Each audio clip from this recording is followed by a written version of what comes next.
Assalamualaikum warahmatullahi wabarakatuh. Selamat pagi semuanya. Pagi, Pak. Pagi, Pak. Eh, kita ketemu lagi ya di hari ini, hari Rabu ya, Rabu pagi. Jadi kita masuk ke mata kuliah. Sudah mulai penjurusan ya. Sudah ada yang dari TI, kemudian ada arus lemah. Ya, di sini saya sengaja gabungkan karena memang kalau saya lihat yang mengambil arus lemah sama TI itu cuma 5 orang jumlahnya total. Jadi dikit ya. Jadi kebanyakan rekan-rekan kalian semua tuh mayoritas masuknya ke power semua ya. Oke, makanya daripada seperti itu saya gabungkan aja jadi satu supaya saya nggak banyak ini nggak banyak redundansinya ya. Nanti minggu depan pun kemungkinan akan saya gabung dengan teman-teman dari D3 ya. Di D3 itu ada sekitar 14 mahasiswa, jadi saya gabungkan aja karena supaya jadi satu kelas yang kalau bilang ya udah, maksudnya nggak usah terlalu banyak kelas ya juga, nanti saya malah bingung, ya, malah banyak waktunya yang ke situ. Ya, karena materinya pun sama semua ya, artinya supaya tidak ada redundansi ya, dan materi sampaikan pun dia supaya setara gitu ya, makanya saya gabungkan aja kelasnya, dan saya obrolkan dengan Bu Oni, gak ada masalah juga dari Kaprodi juga ya, bahkan ya dianjurkan karena supaya nggak terlalu banyak materi nanti yang kadang-kadang kami menyampaikan materi itu bisa beda antara kelas malam sama kelas libur ya, karena bisa jadi waktu penyampaian materi itu ada yang buat diingat, ada yang lupa ya, makanya untuk mencegah hal itu ya kita gabungkan aja satu kelas. Oke, jadi hari pertama ini ya, jadi sebenarnya basic ini itu gabungan sih ya, gabungan antara microcontroller dengan jaringan komputer ya. Kalau nggak salah kan microcontroller ini yang diampu sama Pak Arif ini kan berbarengan ya, berbarengan. Cuman mungkin di bagian sayanya itu kalau microcontroller itu mungkin hanya sebatas Arduino plus satu sensor ya, jadi nggak terlalu mendalami ya, tidak akan terlalu mendalami terkait dengan apa yang ada di mikronya itu ya, tapi yang kita dalamin adalah bagaimana integrasi antara jaringan komputer, jaringannya, protokolnya, keamanannya ya, segala macam implementasinya ya, dengan ya perangkat-perangkat yang kalau dibilang ya itu mikro itu ya.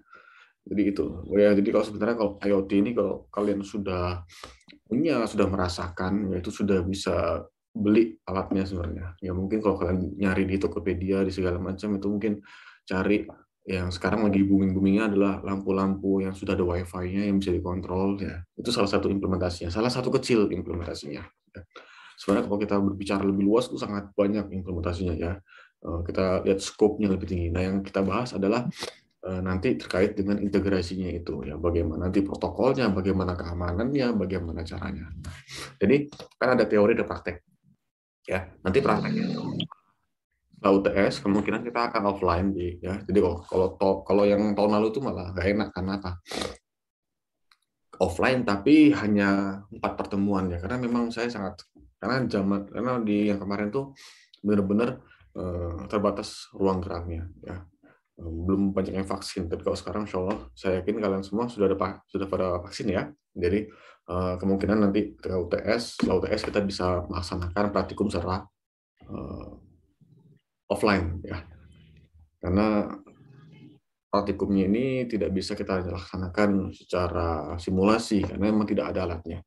Kalaupun ada seperti MATLAB, seperti Proteus ya, bisa untuk simulasi IoT, cuman saya tidak berani menggunakan. Kenapa? Karena itu harus nge-crack ya. Institusi tidak punya license ya. Karena kalau untuk pemakaian pribadi saya pikir nggak ada masalah. Tapi kalau sudah memakai untuk institusi itu akan jadi masalah ya, akan jadi problem ke depannya. Takutnya ntar malah kita malah jadi kena institusinya dan nanti malah jadi cap buruk ya. Jadi kita laksanakan secara offline ya.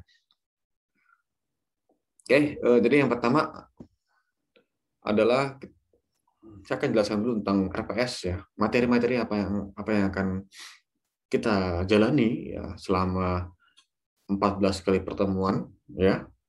Jadi ada 9 sub capaian, ya. Jadi yang pertama itu adalah nanti hari ini sebenarnya kita mungkin membahas terkait konsep, ya, konsep terus perkembangannya. Kemudian minggu kedua nanti kita akan membahas tentang penerapannya, ya.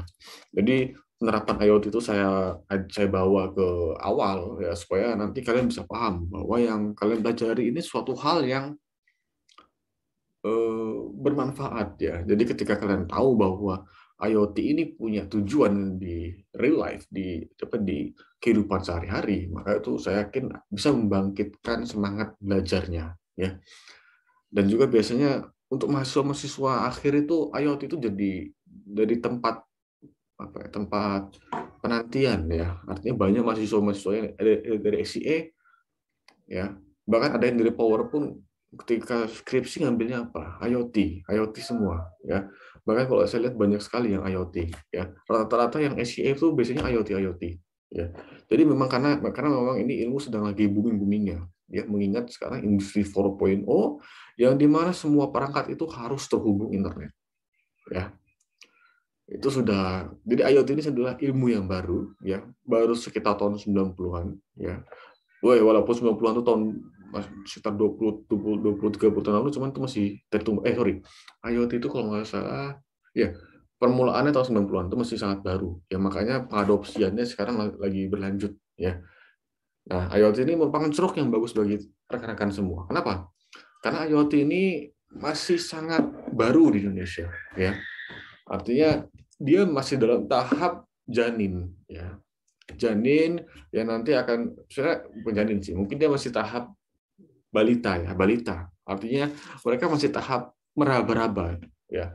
Jadi dalam suatu ilmu ketika dia itu masih baru, pasti semua akan dijajaki. Nah, ini adalah masa-masa IoT, masa-masa penjajakan ke semua hal. Ketika ilmu itu sudah settle, ketika ilmu itu sudah matang, maka dia akan stop. Stop artinya dia akan berhenti di bidang itu biasanya.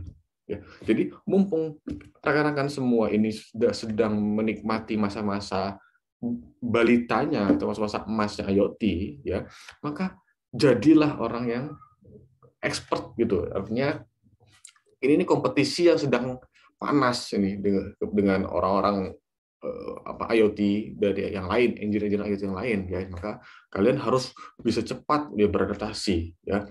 Bahkan harus cepat mengimplementasikan IoT ke bidang-bidang yang lain, ya. Ini kompetisi, ya. Nah, ini makanya saya coba bawakan Hasanah baru dalam minggu kedua, yaitu untuk memahamkan bagaimana IoT diterapkan. Jadi minggu kedua ini adalah kita studi kasus, ya. Artinya saya akan membawakan penelitian saya yang terkait dengan computer vision dan Internet of Things ke dalam kuliah ini, ya, karena memang itu adalah salah satu standarnya ITN. Jadi seorang dosen harus membawakan pengabdian dan penelitiannya kepada kuliahnya. Maka saya akan mengenalkan di subjek PMK2 benar-benar real implementasi dari Internet of Things, ya, penelitian saya yang terkait dengan IoT. Kemudian nanti di minggu ketiga kita akan membahas terkait alat-alat yang digunakan dalam Internet of Things, ya. Nanti ada Raspberry Pi, Arduino, ESP, banyak dan segala macam. Tapi ini kita mungkin hanya sebatas permukaannya saja, ya. Oke, kemudian nanti kita juga sedikit memahami ya, terkait sensor yang digunakan dalam integrasi IoT.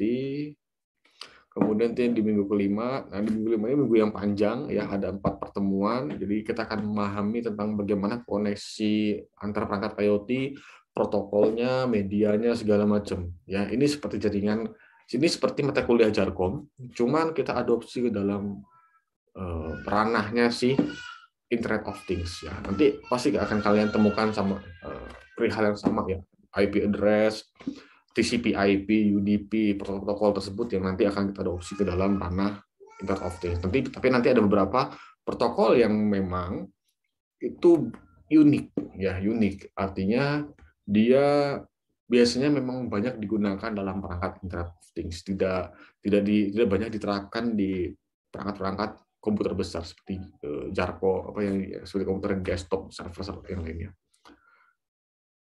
Nah, jadi kemudian selanjutnya di minggu ini pertemuan ke-9 pun ya minggu ke-9 masih sama ya. Jadi 5, 6, 7, 9, 8 itu kan UTS ya.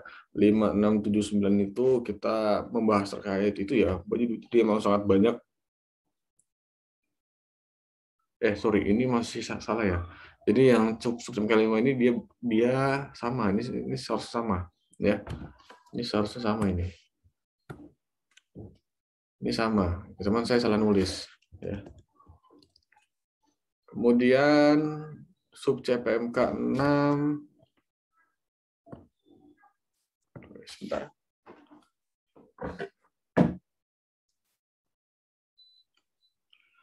Sub CPMK 6 nanti kita membahas cara komunikasi antara mesin ke mesin ya. Artinya kalau yang sub CPMK minggu kelima ini kan kita membahas terkait bagaimana IoT itu berkomunikasi lah. Artinya cara bahasanya lah ya, bahasa ngobrolnya itu apa gitu. Cuman kalau yang sub CPMK 6 adalah kayak mana cara ngobrolnya ya. Beda ya. Jadi bahasanya ya artinya bahasa itu kan bagaimana nanti mereka tuh mengerti gitu ya. Artinya kita sekarang berkomunikasi ini kan dengan menggunakan bahasa Indonesia toh ya. Nanti kan kalau misalnya bahasa Indonesia kan nanti ya protokolnya ya cara apa bahasanya. Nanti kalau sub CPMK 6 itulah bagaimana caranya dan bagaimana dia ada nanti campur tangannya ya dengan manusia. Nah, kemudian nanti sub CPMK 7 itu terkait ini apa? Jadi kan yang namanya perangkat IoT itu kan pasti nggak mungkin di satu vendor. Ya, itu pasti. Tidak mungkin IoT itu satu perusahaan yang menguasai. Tidak mungkin. Tapi IoT itu dia terdiri dari ribuan perusahaan. Nah, sekarang problemnya adalah bagaimana ribuan perusahaan itu bisa membuat perangkatnya itu saling komunikasi. Contoh, saya di sini komunikasi menggunakan laptop ya. Terus teman-teman semua mungkin ada yang menggunakan laptop merek lain. Kalau saya menggunakan yang Microsoft, teman-teman pasti ada yang pakai dari laptop Dell atau dari Asus atau Acer atau Xerox segala macam atau ya dari HP. Pertanyaannya mereka tuh pasti tidak mungkin dari satu perusahaan ya. Perusahaan berbeda. Tapi kenapa kok bisa komunikasi? Bisa ngobrol mereka ya. Bahasanya bisa sama ya. Bisa saling memahami. Nah, itu yang kita pahami dan konsep interoperability. Artinya bagaimana perangkat-perangkat IoT yang jumlahnya jutaan ini, berbagai macam jenis, berbagai macam fungsi, berbagai macam pengguna, berbagai macam penerapan, itu bisa disatukan ya tanpa ada masalah ya dan berjalan dengan lancar ya. Contoh di rumah saya ini saya menggunakan beberapa perangkat CCTV ya. Jadi saya menggunakan CCTV karena memang untuk keamanan juga ya, mengingat waktu itu pernah di rumah saya itu malam-malam pagi-paginya tiba-tiba ada sendal orang asing ya. Tiba-tiba ada di depan rumah saya. Saya kaget. Jadi saya merasakan bahwa ini kayak penting pakai CCTV. Dan CCTV-nya pun tuh saya gabungkan dengan beberapa perangkat. CCTV itu bisa saya lihat dari HP, bisa saya lihat dari komputer, bisa menggunakan NVR ya, video recording berbeda. Kenapa? Karena mereka punya bahasa yang sama, ya, bahasa protokol sama, ya, seperti itu.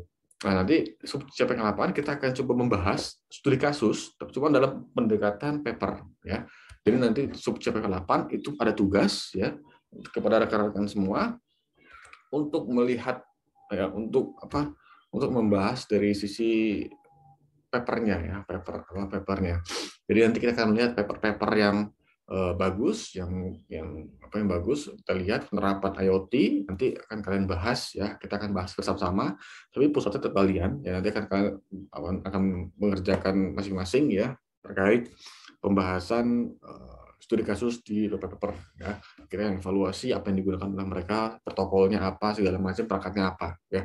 Nanti di sub chapter 9 ya, karena ini adalah berbasis project, jadi nanti akan ada desain ya, nggak perlu sampai penerapan ya, karena kalau penerapan nanti di praktikum.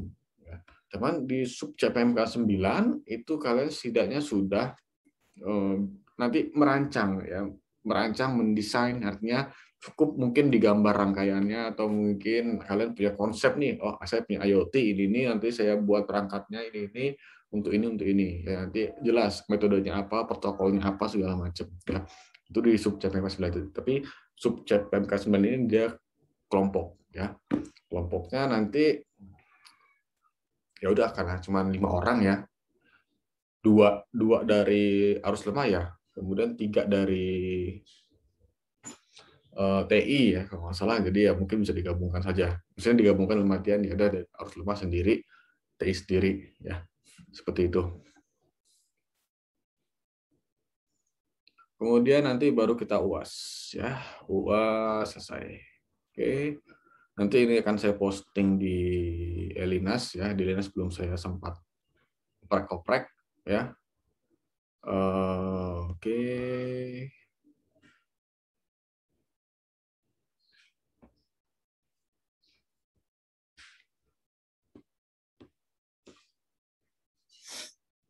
Oke, kita masuk ke mata kuliah kita ya, yaitu yang terkait dengan konsep ya.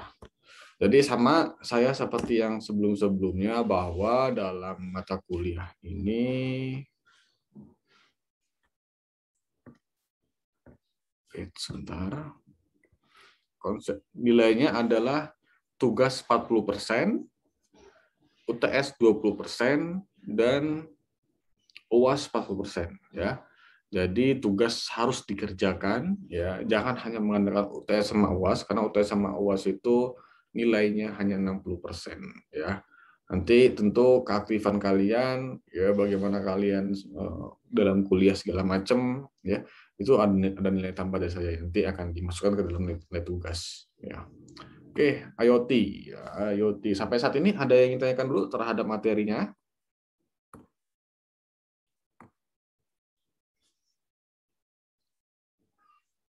Halo, ada yang ingin tanyakan? Tidak ada, Pak. Cukup jelas, Pak.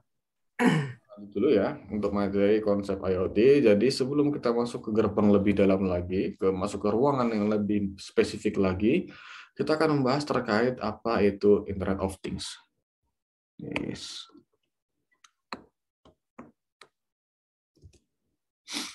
Oke. Ya, jadi dalam mata kuliah ini, dari pertemuan ini kita akan membahas tentang definisinya, tujuannya apa, IoT itu untuk buat apa, manfaatnya yang dirasakan itu apa, fungsinya apa, konsep pemikirannya itu apa, implementasi secara umum, apa yang digunakan, kekurangan kelebihan, dan apa nanti di masa depannya itu. Ya, karena kan ini penting. Suatu ilmu itu tentu kita akan melihat jauh ya. Apakah ilmu itu nanti masih relevan atau tidak? Ya, tentu kalau saya rasa Internet of Things nih, tadi saya bilang dia masih balita, ya. Kalian punya peluang yang sangat besar untuk mengambil masa emas itu sebelum mereka matang pada waktunya, ya. Karena ketika dia sudah matang, nanti dia akan sudah fix, ya.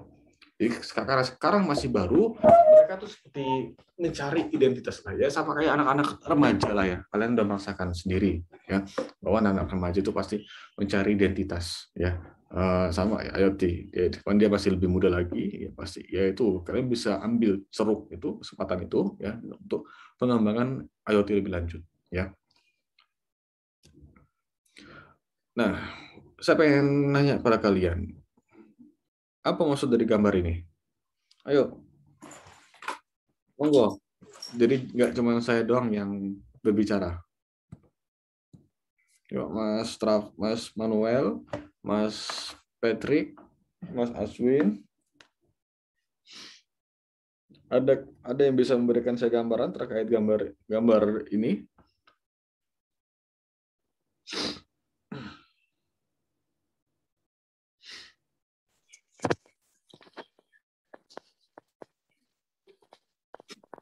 Ya, Pak. Gimana Mas Aswin? Ya.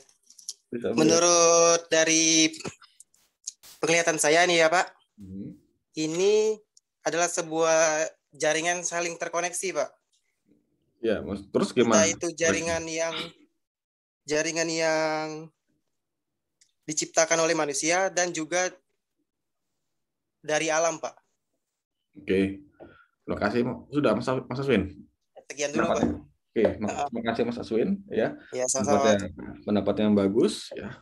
Yang lain, Mas Patrick, Mas Manuel mau kasih pendapat? Kalau saya Pak, dari yang kelihatan saya di gambar sini menunjukkan bahwa semua perangkat dan kebutuhan yang di masyarakat ini saling terhubung atau bisa dikatakan wireless. Gitu. Itu yang saya. Oke, terima kasih Mas Patrick atas pendapatnya yang bagus. Mas Manuel, ada yang mau disampaikan?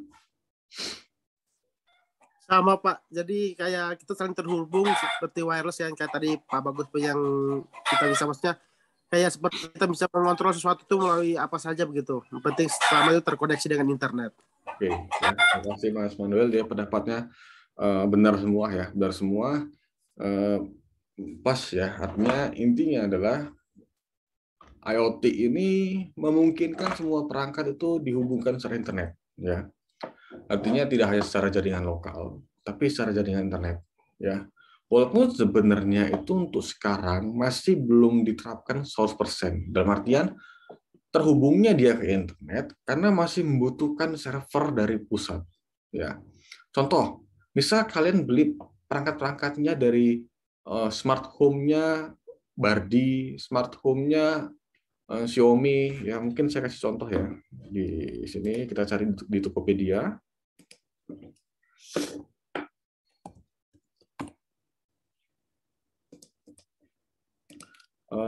Smart lampu aja yang paling simpel. Lampu, wah ini Bardi ya.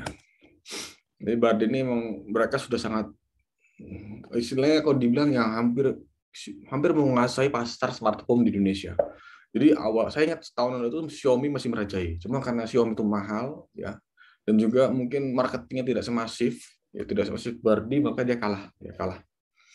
Jadi Bardi ini menyajikan dia smart home, ya.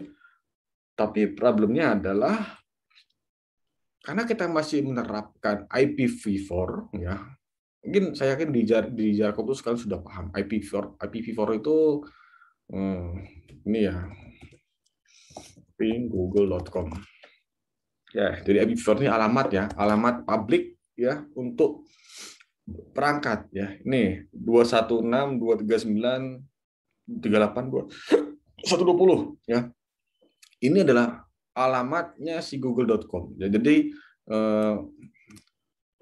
jadi gimana ya bahasa gampangnya? Jadi kan kalau dalam kehidupan sehari-hari, rumah saya ini kan alamatnya adalah Jalan Lempong Sari segala macam. Tapi saya punya domain, punya sebutan untuk rumah saya, namanya Ardu ya, namanya apalah ya segala macam. Nah, domain itu kan sebutan namanya. Jadi ketika saya sebutkan itu di internet, di jaringan, maka dia akan diarahkan ke DNS server, domain name server ya. Domain name service ya. Nanti dia akan tahu, oh ini alamat aslinya, alamat angkanya. Jadi kita nggak perlu repot-repot mengenali angkanya, ya. Karena sudah ada DNS-nya, maka kita bisa komunikasi hanya dengan menyebutkan namanya, ya. Makanya nama itu unik, nggak mungkin ada yang sama, ya. Mungkin ada yang namanya ini, namanya punya sama Google, ya, namanya Google sama, namanya Google. Tapi kan ada .com, ada .nya, itu kan domain-domainnya, ya. Jadi bisa jadi nanti domainnya sama, misal Google, tapi nanti .nya itu akan berbeda, ya. Artinya dia dimiliki oleh entitas yang berbeda, ya. Nah, problemnya adalah untuk yang sekarang ini kita masih menggunakan yang IPv4, ya. Nah, IPv4 ini dia hanya bisa mengakomodir sekitar 4 miliar perangkat, 4 miliar alamat. Ya. Sedangkan jumlah perangkat yang terhubung internet itu jumlahnya sekitar 10 miliar. Jadi ada 6 miliar sisa yang di mana itu mereka tuh nggak bisa dihubungkan secara langsung dengan menggunakan IP address untuk yang publik. Ya. Kalau kita ini kan kalau kayak kalian menggunakan HP itu IP address-nya private. Artinya saya tidak bisa langsung menghubungi HP kalian tanpa adanya server. Ya. Jadi ketika kalian nge-Zoom ini, ya, kenapa kok bisa saling komunikasi? Karena kita melalui server. Ya. Jadi semua komunikasi ini disimpan di servernya Zoom. Nah, dari situ kita mengakses ke servernya Zoom, saling komunikasi. Tapi kalau sebuah perangkat sudah ada, ya, sudah ada IP address public, maka nggak perlu server untuk menghubungkannya, langsung dia komunikasi tembak langsung ke alamatnya.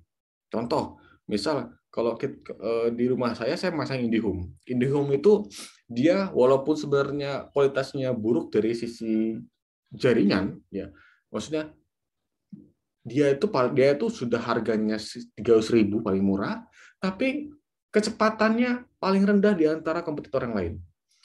Nah, ini menjadi masalah ketika kalian yang memang tujuan utamanya adalah mencari kecepatan. Tapi kalau bagi saya, yang mencari alamat IP ini murah. Jadi IndiHome itu dalam ranahnya orang-orang IT, orang-orang IoT, orang-orang jaringan itu produk yang masih kalau dibilang malaikat, ya. Jadi seperti malaikat di tengah-tengah gurun, ya. Mereka itu menyediakan IP address publik yang murah. Artinya ketika saya menghubungi meremot rumah saya, memantau CCTV di rumah saya tidak perlu menghubungi ke server pusat yang mungkin dari vendor produknya. Ya, contoh saya menggunakan CCTV yang diproduksi oleh Uniview. Maka saya tidak perlu menghubungkan CCTV itu ke server Cina-nya. Ya, itu tidak perlu. Saya cukup memasukkan IP address rumah saya, ya, yang di IndiHome itu. Maka saya bisa terhubung. Nah, sejatinya itulah yang seharusnya diterapkan dalam IoT. Ya, artinya semua perangkat itu harus sudah memiliki IP public sendiri. Ya. Nah, untuk sekarang memang belum bisa. Kenapa? Karena perangkat-perangkat yang ada masih menggunakan IPv4. Nanti ketika kita sudah menggunakan IPv6, ya, nanti dimungkinkan semua perangkat yang diproduksi itu memiliki IP public. Jadi dalam komunikasinya kita bisa langsung nembak ke IP publiknya. Tidak perlu lagi disimpan di server karena itu privacy. Bayangkan kalian beli Bardi, beli Xiaomi, ya, semua detail rumah kalian itu akan disimpan di servernya Xiaomi sama Bardi yang di Cina itu, ya. Ya walaupun sebenarnya itu privacy, ya, walaupun sebenarnya itu dienkripsi saya yakin, tapi saya rasa itu privacy yang kalau dibilang kita ini sudah terlalu banyak menyerahkan privasi kita, ya, sampai rumah pun kita sudah dipasangin bardi segala macam itu kan disimpan di server segala macam.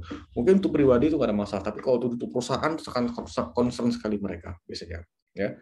Makanya sejatinya, ya,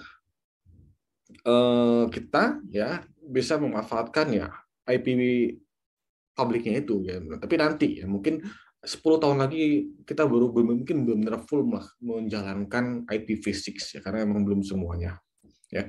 Jadi dalam gambar ini intinya adalah bagaimana semua perangkat, ya, yang dari rumah yang simple, yang awalnya orang cuma mikir ini cuman perangkat dikasih listrik selesai, ya, kulkas, ya, setrika, mesin cuci, ya. Mungkin kalau sekarang teman-teman lihat, ya, sudah banyak bahkan kulkas pun sudah dipasang Android, ya. Udah saking, ya, kalau dibilang saking kreatifnya, ya, manusia pasangin Android segala macam, ya. Bahkan sekarang, ya, kita nge-game pun sudah semuanya online, ya, yang berkembang. Bahkan sekarang mobil kayak semacam Tesla itu, ya, mereka sudah seperti itu, ya, smart car, ya. Ada smartphone, ada smart car. Mobilnya tuh malah kayak perlu diupdate firmware-nya. Jadi mereka kayak seperti update OS lah, ya, mobil-mobil Tesla. Bahkan mobil-mobil sekarang pun dia sudah mobil-mobil sekarang yang terbaru pun dia sudah menyediakan komunikasi internet, ya, seperti itu. Nah, kalau perangkat saya yakin ini sudah sangat sudah sangat merata lah, ya, merata. Ini kan booming-boomingnya ketika 2010-2011, ya, di zaman-zaman ketika Indonesia disusupi oleh Samsung, ya. Samsung kan yang pionir, dia berani mengambil langkah untuk menerapkan Android ya di Indonesia ini. Kemudian wearable ya ini kan kayak ya mungkin kalau rekan-rekan semua ada yang pakai smartwatch ya, baik yang Galaxy Samsung ataupun yang Xiaomi segala macam ya, yang murah atau yang mahal sama saja selama dia bisa terhubung. Jam yang awalnya hanya untuk melihat tapi bisa sekarang untuk deteksi jantung ya. Banyak lah ya, banyak segala macam, bisa untuk dari teman jogging ya, mengatur musik segala macam, kemudian menghitung langkahnya, kemudian kemana kalian muter-muter ya segala macam.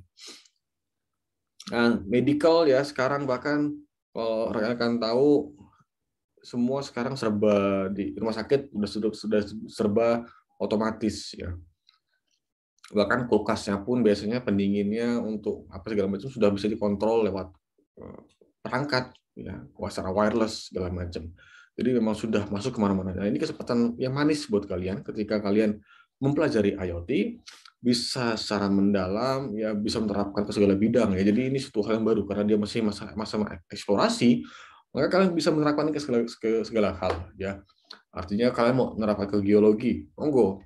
Mau menerapkan ke tambang, monggo, itu malah bagus. Artinya kita malah menyebarkan IoT kita ke pihak-pihak yang lain ya. Bahkan mungkin mereka kenal IoT itu yaitu hanya untuk smart home Bardi itulah ya. Nah, justru kalian sebagai engineer ini bisa mengenalkan lebih mendalam ya, bisa berkolaborasi agar nanti kreativitasnya itu semakin bagus, semakin meluas ya, seperti itu.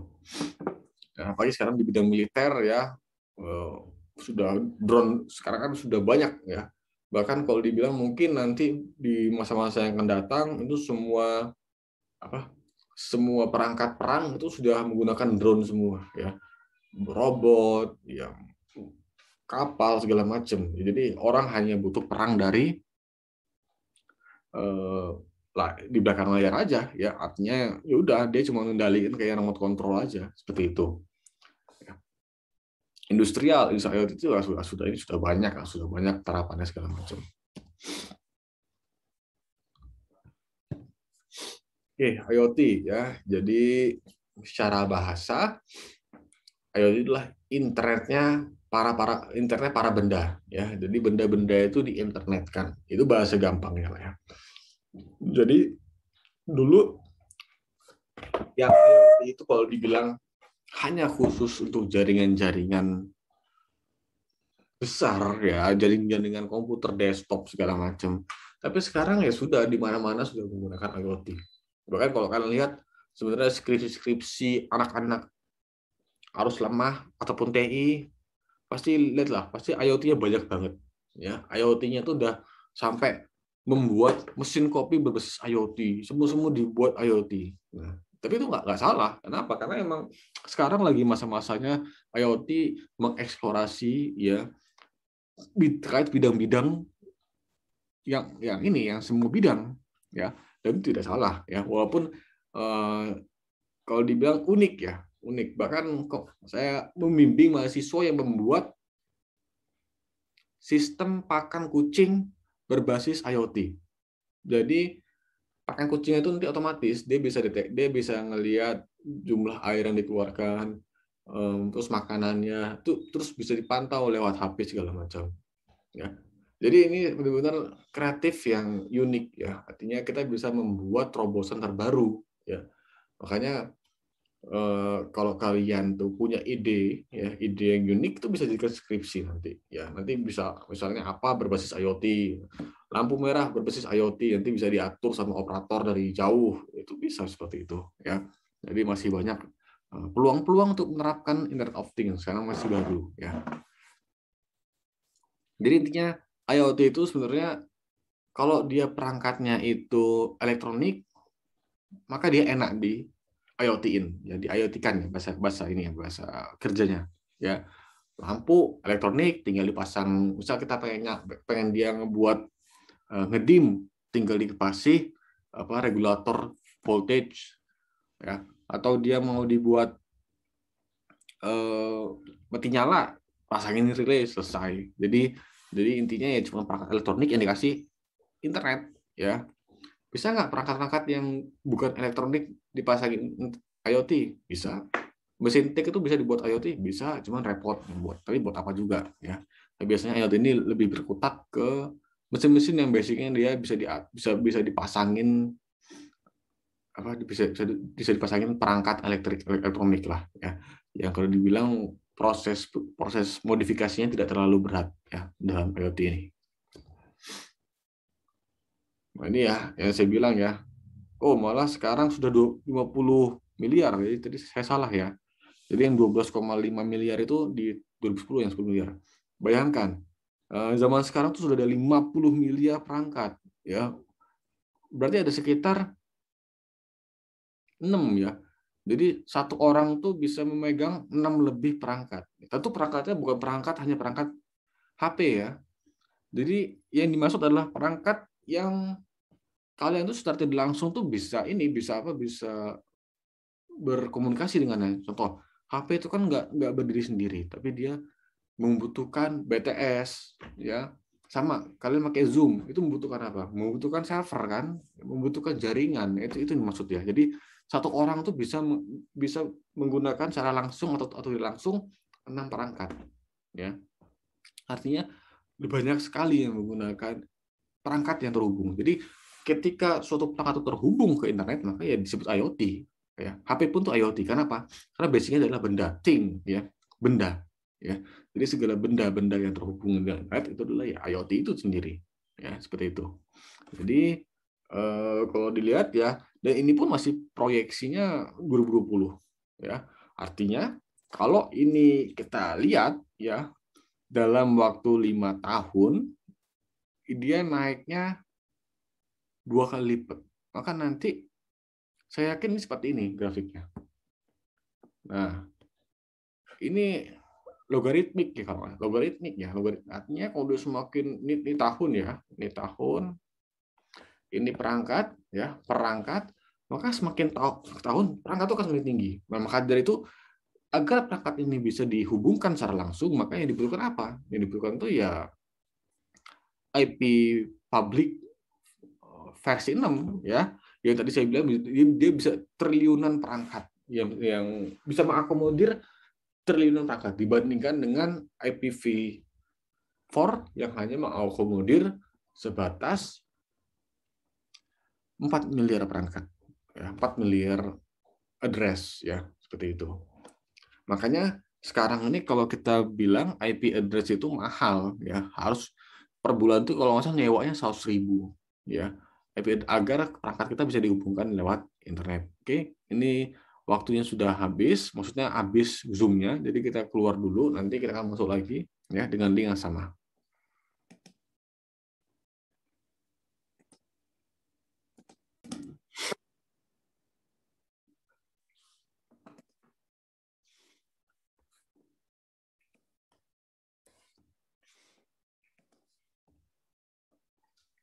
Terus apa sih yang sebenarnya dilakukan oleh IoT? Ya, jadi IoT itu tidak hanya sebatas monitor, kontrol, ya mantau, ngontrol segala macam, enggak. Banyak yang dilakukan oleh IoT, ya. Walaupun itu sebenarnya salah satunya ya, salah duanya, ya. Tapi tidak hanya sebatas itu, karena IoT itu dia lebih skopnya lebih luas lagi, lebih lebar lagi ya. Yang pertama sensing ya, sensing ini apa? Sense ya. Mengindra ya, merasakan ya, dia merasakan sesuatu sama kayak kita, indra kita apa 5 ya, perasa, pengecap segala macam sama. IoT pun dia dalam ranahnya dia mengindra juga, banyak yang lakukan sama. Dia bisa mengukur suhu, mengukur ya, ini sama seperti microcontroller lah ya. Dia mengindrakan sesuatu, dia menggunakan sensor kan sense ya, sensor. Jadi alat pengindra, ya, merasakan sesuatu, merubah besaran fisik menjadi besaran listrik. Itu yang dilakukan oleh IoT. Ya, dia akan sensing segala sesuatunya. Kemudian dia akan collecting, ya, mengumpulkan. Habis dari sensing, ya, dia udah merasakan nih. Kemudian dia ngumpulin itu, dikumpulin di servernya. Misal kita ada di plantation, misalnya di sawit lah ya. Di sawit itu ada mungkin ada 10 sensor yang melihat tentang kelembapan udara, kelembapan tanah segala macam. Maka ini akan dikumpulkan dalam satu wadah ya, dikumpulin dulu ya. Jadi misalnya ini banyak, ini pusatnya ya. Maka nanti dia akan mengumpulkan ya, di collecting. Jadi ini akan mensensing ya. Ini akan mensensing, dia akan mensensing terkait apa yang ada di situ di pinggiran. Setelah disensing, dikumpulin, ya, dikumpulin di server pusat. Ya ini kita sebut server. Ini apa ya? Mungkin kita sebut sebagai slave ya, slave tentu slave. Ini master ya. Saya yakin kalian sudah sedikit paham ya tentang arsitektur ini. Ya. Master mengumpulkan semua data-datanya. Monitoring ya. Monitoring, si master ngapain? Master mantau. Lihat. Kalau misalnya misal di site ini ada problem. Apa problemnya ya? Mungkin tiba-tiba rusak server, rusak alatnya, atau mungkin kelembapannya turun, atau mungkin tanahnya kering, ya maka nanti dia bisa melakukan sesuatu. Ya, jadi monitoring. Jadi si master melihat apa yang disensing yang telah dikumpulkan dari para slave-nya, para budaknya, ya. Jadi master itu memantau. Kemudian storing juga. Jadi storing, si master ini biasanya menyimpan log file, ya, file catatan lah.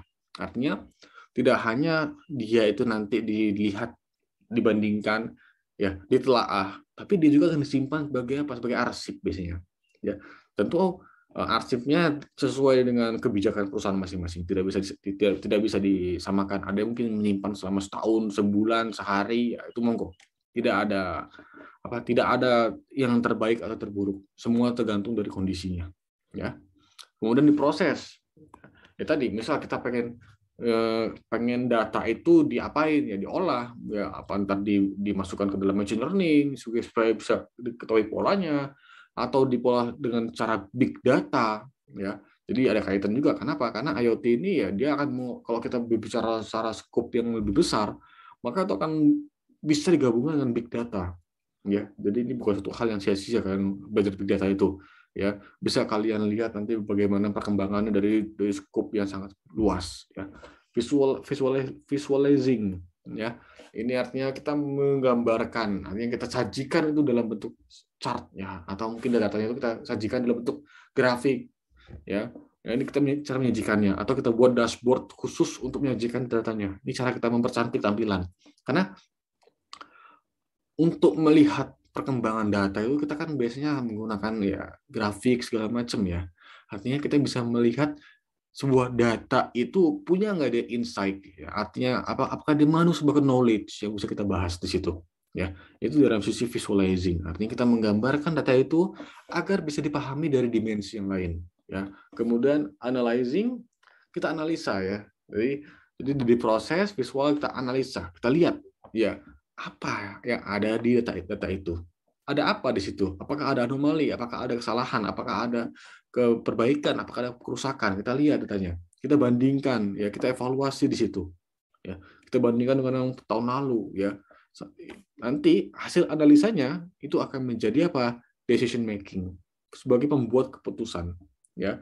Jadi semuanya sebenarnya ini bisa diterapkan langsung secara mesin, ya. Jadi decision making itu mungkin bisa langsung diterapkan secara mesin. Artinya mesin, ya, diprogram untuk bisa mengatur, ya, menentukan pilihan. Ya, walaupun decision making biasanya dia di bagian operator, tapi bisa jadi dia ketika dia sudah jadi rutin, ya. Contoh, dia memantau bahwa wah tanah ini bermasalah nih, tanahnya itu kurang pupuk, maka biasanya karena ini kebiasaan di beberapa periode, maka si programmer bisa membuatnya menjadi otomatis. Jadi ketika dalam kondisi seperti ini, dia akan membuat decision untuk apa? Untuk memberikan, ya, atau memberikan pupuk yang khusus, yang unik, ya. Jadi biasanya kalau dia sudah rutin, maka dia akan memberikan decision terkait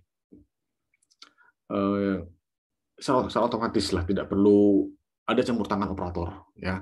Atau mungkin biasanya kalau dia IoT-nya itu diterapkan dalam suatu hal yang ini ya, yang unik ya, yang unik. Maka nanti dia itu bisa nanti operatornya yang megang. Jadi ketika dianalisa, nanti operator akan melihat secara visual, oh ternyata ada masalah. Maka biasanya bisa nanti operator yang mengaturnya. Ya. Nah, tujuannya apa ya? Tentu intinya adalah bagaimana benda itu diinternetkan ya. Dari infrastruktur, rumah, pendidikan pun ya, kesehatan, retail, ya, belanja-belanja, industri, lain-lain ya, transportasi udah pasti ya. Gojek segala macam itu IoT ya. Bagaimana kalian bisa memantau dia secara real time, bisa tahu oh Gojek lagi jalan walaupun dia sebenarnya megang HP. Ya HP itu kan IoT ya. Alat IoT, cuman dalam ranah dia lebih tinggi kastanya, strata lebih tinggi dia, paling tinggi. Kenapa? Karena dia sudah bisa melakukan apapun di situ ya. Nanti ada security dan surveillance ya. Tentu di bagian sekarang pun kita dalam komunikasi ini kita menggunakan sarana Internet of Things ya, baik yang menggunakan laptop, yang menggunakan smartphone segala macam. Oke, sampai saat ini ada yang tanyakan?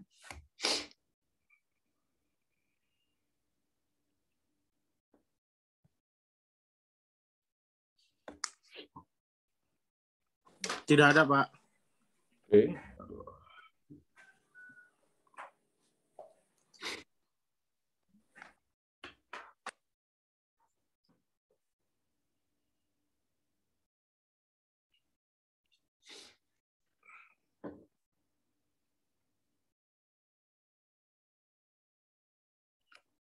Oke, apa sih manfaat dari Internet of Things itu ya?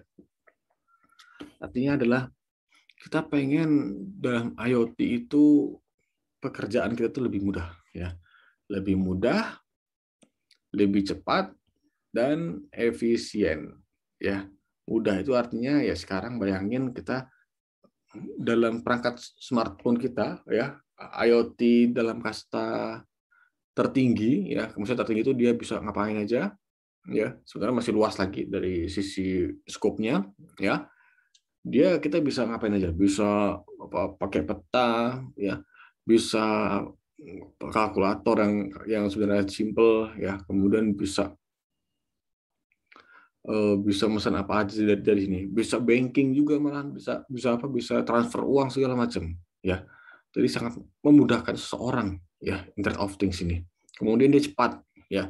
Cepat itu artinya ya, yang dulu kita mikirnya dulu itu semenjak sebelum ada HP ya, itu mikirnya adalah ya kita ke wartel ya. Wartel itu warung telepon ya. Mungkin kalau kalian yang belum merasakan, wartel itu dulu zaman saya SD, ketika saya butuh apa-apa dari sekolah, saya nyewa wartel ya.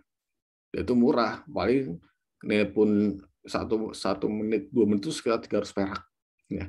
Mungkin kalau sekarang itu 2.000 perak ya kali ya, karena kan itu sekitar tahun 2004 2003 wartel itu menjamur sekali ya. Jadi ada ruangan khusus, kita di kayak semacam bilik khusus kayak warnet lah ya, cuma itu isinya telepon ya. Karena sekarang wartel sudah nggak ada lagi ya, karena sudah ketinggalan zaman ya, seperti itu.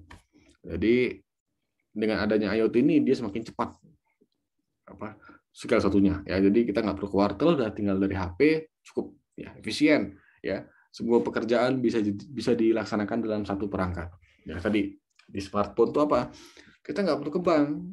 Kalau pengen transfer mah cukup dari HP ya, pakai Mandiri banking, BCA online segala macam, atau pakai Genius, nggak perlu ke bank. Makanya sekarang kita ke bank itu sudah semakin tidak relevan ya. Tidak makanya sekarang tuh sudah banyak, kalau kita lihat paling yang di teller tuh cuma dikit ya. Makanya biasanya orang yang ke bank pun tuh biasanya emang yang belum terbiasa menggunakan banking, atau memang dia untuk nyetor duit yang banyak ya. Nah, kan agak repot kalau misalnya nyetor duit dari ATM ya. Tapi saya yakin lah, mungkin 20 tahun akan datang tidak ada lagi namanya uang kertas ya. Semua akan menggunakan, mungkin bahasa kerennya adalah menggunakan blockchain ya, kayak Bitcoin segala macam. Cuman saya rasa kalau semacam Bitcoin Ethereum segala macam itu tidak pas dijadikan mata uang. Kenapa?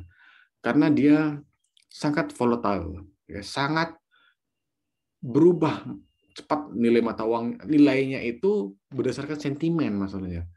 Ketika Elon Musk itu menyatakan bahwa saya akan beli Dogecoin, maka Dogecoin akan naik nggak kira-kira? Nah, itu kan jadi tidak pantas ya untuk dijadikan sebagai mata uang. Bayangkan kalian beli Bitcoin, misal kalian beli 1 juta, besok naik 5 kali lipat jadi 5 juta, nggak senang kalian ya. Tapi dua hari yang akan datang turun jadi 500.000, sedih. Nah, itu kan tidak pas jadi alat pembayaran ya.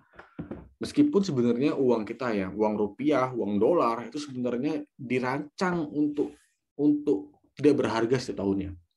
Biasanya nilai mata uang sekarang kita ini ya, misal nih nilai 2.000 kita itu biasanya akan turun tahun depan sebanyak 3% biasanya. Makanya sekarang kita sudah mulai melihat, dulu mungkin 2010 uang 1.000 itu masih banyak, tapi sekarang 10 tahun yang akan sekarang ini uang 1.000 sudah mulai menghilang banyak.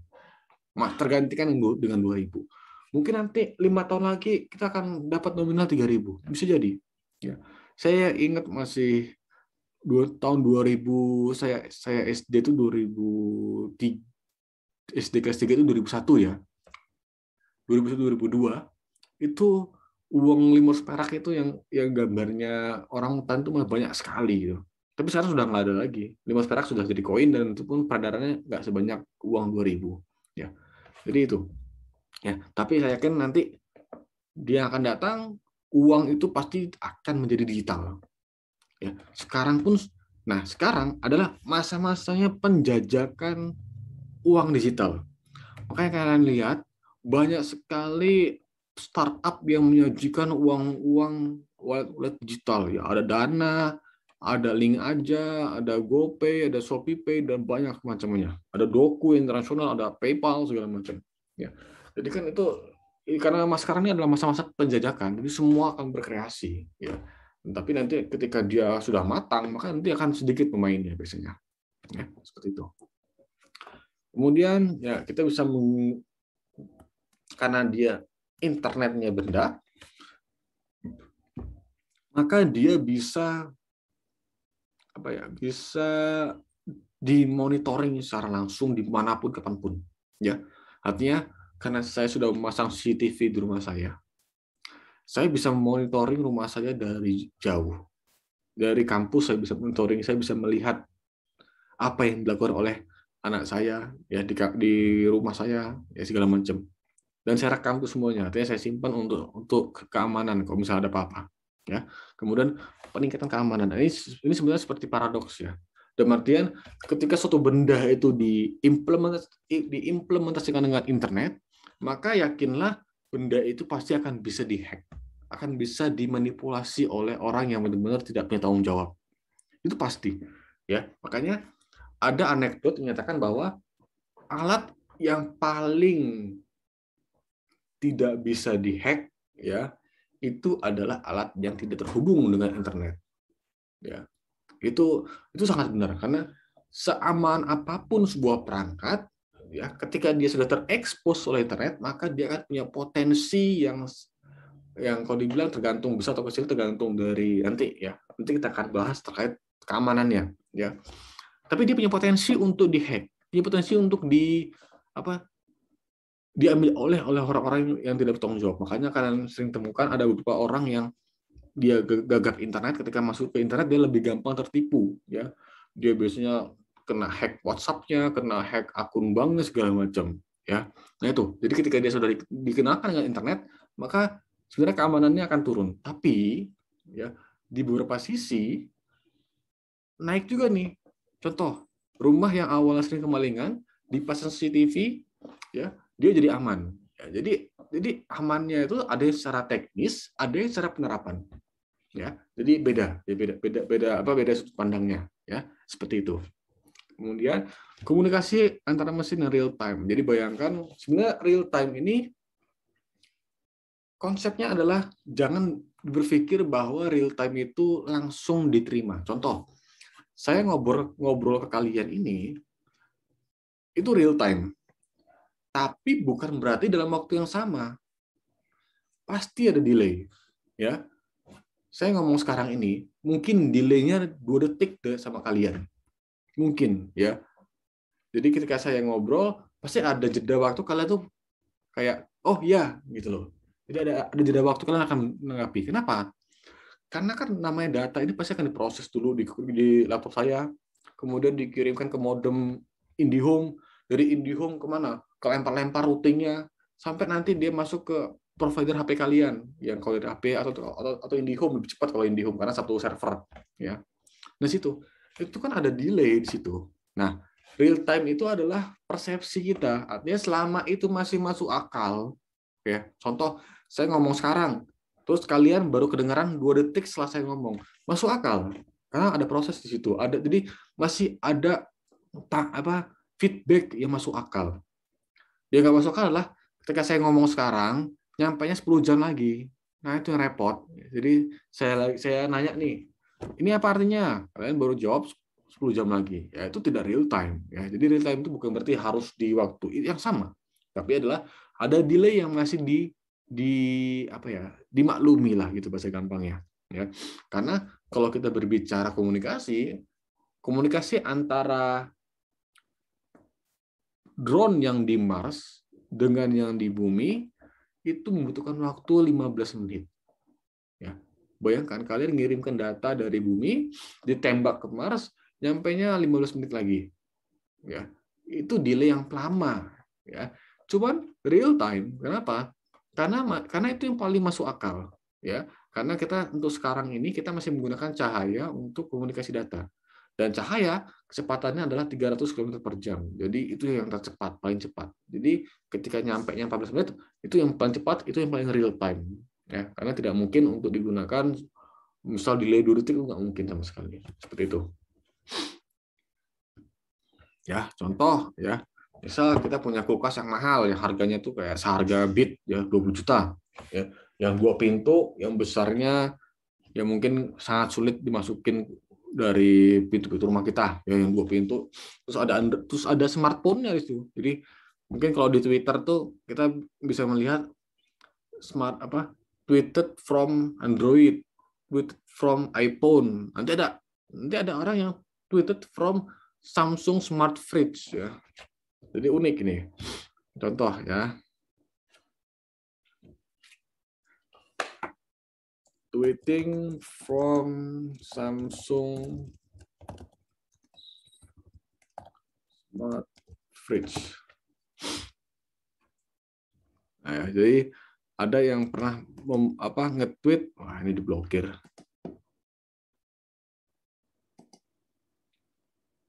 Ya, jadi ada yang tiba-tiba orang nge-tweet dari LG Smart Refrigerator. Ya kenapa? Karena kulkasnya itu sudah dipasangin Android. Bahkan kalau misalnya kalian punya Smart TV yang sudah Android TV, kalian pasang Twitter, nanti di sini di tweetnya from Smart TV, Samsung Smart TV. Ya, jadi ini unik, ya, sangat unik. Artinya ya itu IoT yang kalau dibilang karena sekarang masih masa-masa eksplorasi, jadi suatu hal yang aneh itu jadi hal yang biasa, ya, hal yang biasa. Nah, fungsi IoT ya sudah saya jelaskan tadi, ya.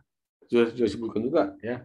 Artinya fungsi penerapannya sangat banyak. Ada yang perorangan kayak kita sekarang, ada yang perkantoran, rumah sakit, wisata dan sebagainya, ya. Bahkan kuliah pun sekarang, ya, skripsinya kalau kalian nanti sudah ada rencana, saya pengen ngambil IoT nih, ya monggo, nggak ada salah, ya. Mumpung sekarang masih baru, ya, ambil truk kesempatan itu, ya. Sudah mulai dirancang, oke saya nanti mau apa di IoT-in gitu. Cuman saya rasa yang bagus yang masuk akal gitu ya. Artinya yang impact-nya tuh benar-benar ada itu loh, ya. Jadi tidak hanya mungkin gini, membuat pena berbasis IoT, itu buat apa sebenarnya? Walaupun sebenarnya masuk akal, ada mungkin ngebuat perangkat yang dia tuh bisa mungkin dibuat pena yang dia bisa dimonitoring dari HP. Wah, tintanya tinggal segini. Tapi itu nggak masuk, tapi itu aneh gitu loh. Maksudnya impact-nya nggak terlalu bagus. Nah, makanya nanti kalian bisa cari ide-ide IoT yang dia itu sebenarnya masuk akal. Contoh, misal, saya pengen buat IoT untuk pertanian atau untuk tambak udang. Misal dia bisa mantau airnya, bisa ngasih makan secara langsung, itu kan bagus. Artinya suatu hal yang dilakukan secara manual bisa kita otomatis, bisa kita pantau dari HP, dari smartphone segala macam. Itu kan bagus gitu loh. Artinya ada IoT itu impact-nya tuh pas ya. Artinya nggak cuma sekedar saya buat setrika berbasis IoT. Jadi nanti saya bisa nge-tweet dari setrika. Nah, itu aneh ya. Walaupun sebenarnya itu masih bisa diterapkan ya, tapi apa ya? Mungkin keilmiahannya kurang ya. Jadi ini bisa menjadi gambaran buat kalian ya terkait dengan IoT. Nah, konsep IoT ya. Ini contoh konsep IoT, ada 3 elemen ya. Ini 3 bentar lagi waktunya. Jadi ada perangkat yang terhubung ke internet ya, kemudian ada server pusatnya, cloud centernya, kemudian ada barang fisik yang dilengkapi dengan modul IoT. Ini contoh di smart home ya. Ini konsep smart home yang saya buat. Jadi smart home yang saya buat ini yang tahun lalu ya, yang sekarang ini sudah dimodif lagi lebih luas ya. Ada gambarnya nggak ya? Saya lupa. Tapi nggak pas. Pakai ini dulu aja. Jadi ini smart home rumah saya ya. Ini yang tahun lalu. Ini sekarang alhamdulillah sudah berkembang lebih jauh. Tapi dia kalau kita lihat ya, artinya saya tidak menggunakan vendor-vendor yang berbasis tersimpan di perusahaan mereka. Tapi saya benar-benar membangun server itu di rumah saya sendiri ya. Makanya saya menggunakan Raspberry Pi sebagai server. Nanti dia akan menghost apa aja. Dia akan menghost semua rekaman CCTV. Dia akan menghost semua file-file saya segala macam. Ya.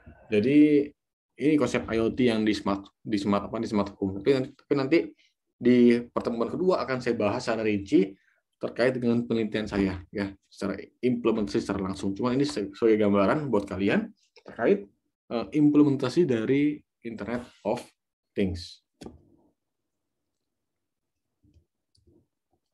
Oke, ini bisa kita bahas.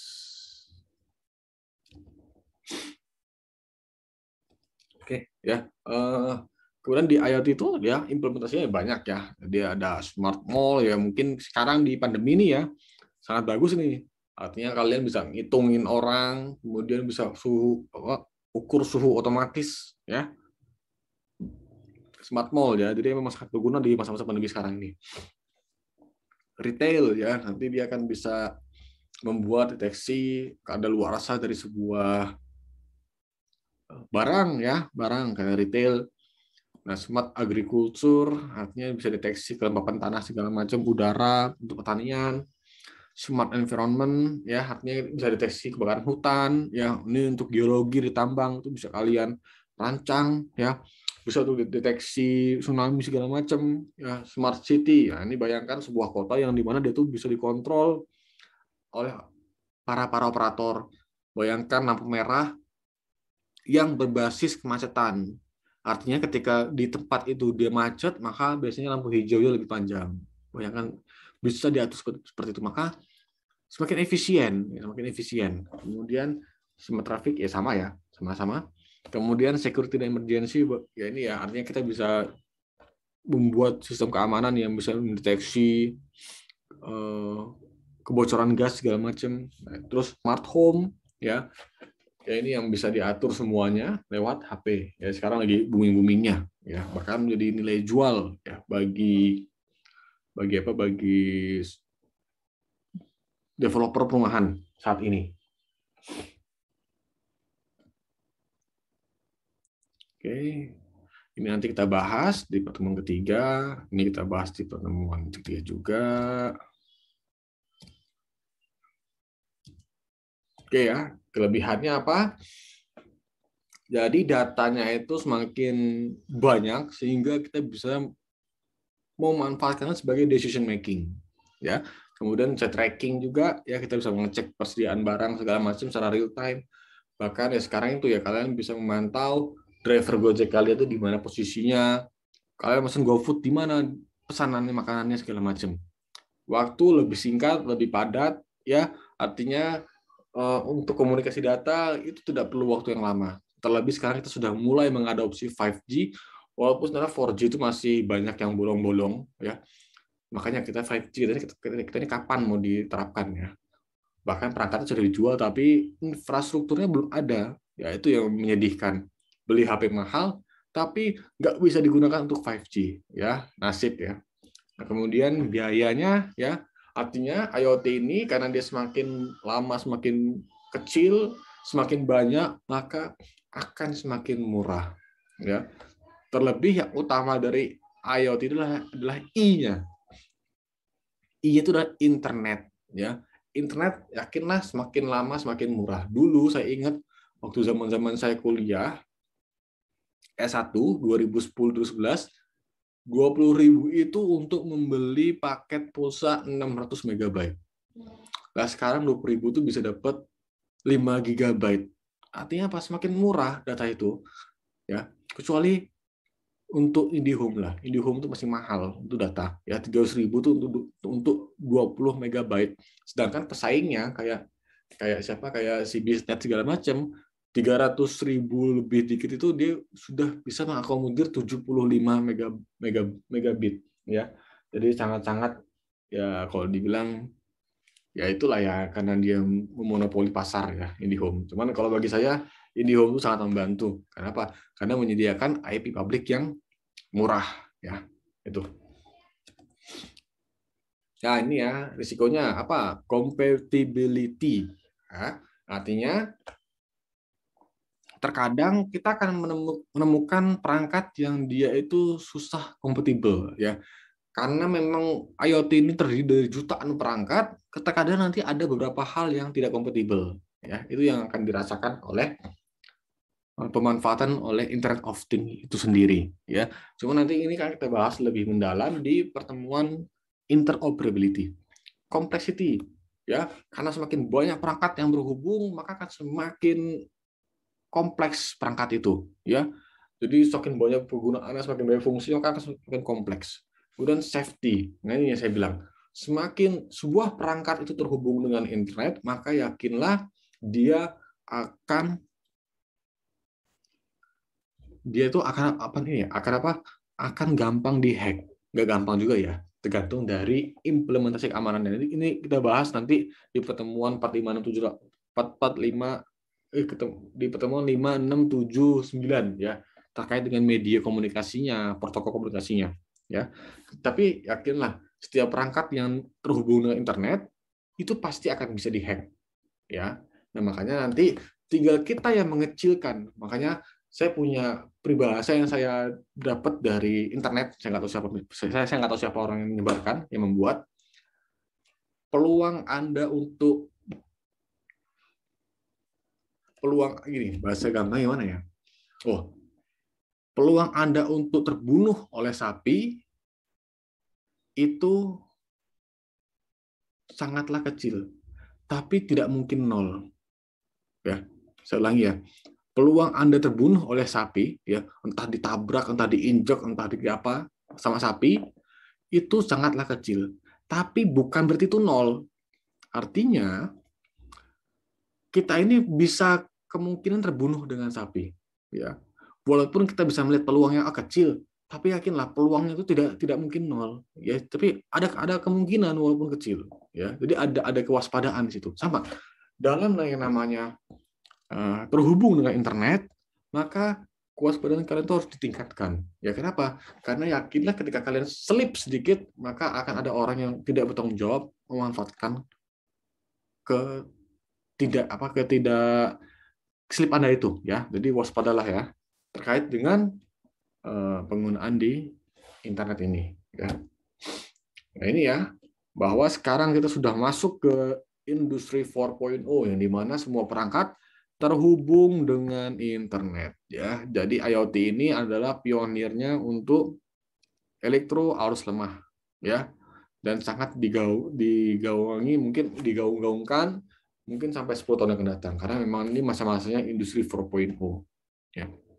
Ini yang bisa menjadi bahan pikiran kalian bahwa ilmu yang kalian pelajari ini memang sedang hot-hotnya, sedang sedang luas-luasnya, maka kalian punya ceruk untuk mengambilnya. Oke? Ya, ini skill penunjang IoT ya, ada banyak, ada C++, ya ini bahasa pemrograman. Saya yakin kalian sudah mempelajari dua ini, ya, ini sama Bu Oni, ini sama saya waktu Embedded System. Linux, ya ini pasti kalian sudah bisa, karena kalau kalian mengerjakan tugas saya yang di Big Data sama yang di Embedded System, wah ini sudah gampang lah ya. Jadi ya itu yang saya kasih basic ketika Big Data dan Embedded System. Saya yakin pasti banyak yang protes, pasti banyak yang mangkel. Ya kenapa kok seperti ini? Ya, tapi nggak ada masalah, karena Linux itu basic yang bagus ya untuk nanti kalian berkembang di kedepannya ya, seperti itu. Kemudian Jarkom ya ini sudah pasti. Nah ini ada dua ilmu yang sebenarnya masih saya ajukan kepada Bu Oni ya. Mungkin nanti ini kan jadi mata kuliah wajib untuk TI ya, dan pilihan untuk SEA ya, Docker dan Kubernetes ya. Dua hal ini sudah diimplementasikan oleh perusahaan-perusahaan besar ya. Perusahaan-perusahaan apa? Google segala macam itu udah pakai Docker sama Kubernetes. Nah, apa ini? Nah, ini sudah saya bahas ketika Big Data kalau nggak salah ya, Docker dan Kubernetes ini. Apa ya? Belum ya? Saya lupa. Ambil sistem ya, ini nanti ada ini sudah kalian ambil ya, sudah kalian ambil di SATA kemarin.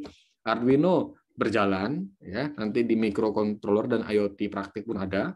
Kalau ini silakan belajar sendiri, nggak ada mata kuliahnya. Nah, ini GitHub. GitHub ini adalah forum komunikasinya ya. Silakan cari sendiri. Ini adalah tempatnya orang-orang yang menyajikan aplikasi open source ya. Kemudian niat dan tekad ini berasal dari diri masing-masing ya. Tidak bisa saya paksakan. Toh monggo ini tergantung dari kaliannya. Kita tuh nanti setiap orang punya niat dan tekad berbeda, tapi setidaknya saya akan mencoba memberikan kalian motivasi. Ya. Oke, sampai saat ini ada yang ingin ditanyakan?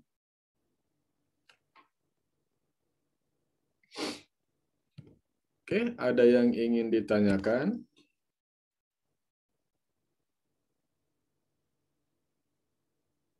Tidak ada, Pak. Tidak ada, Pak. Oke, terima kasih atas waktunya. Kita sudahi dulu.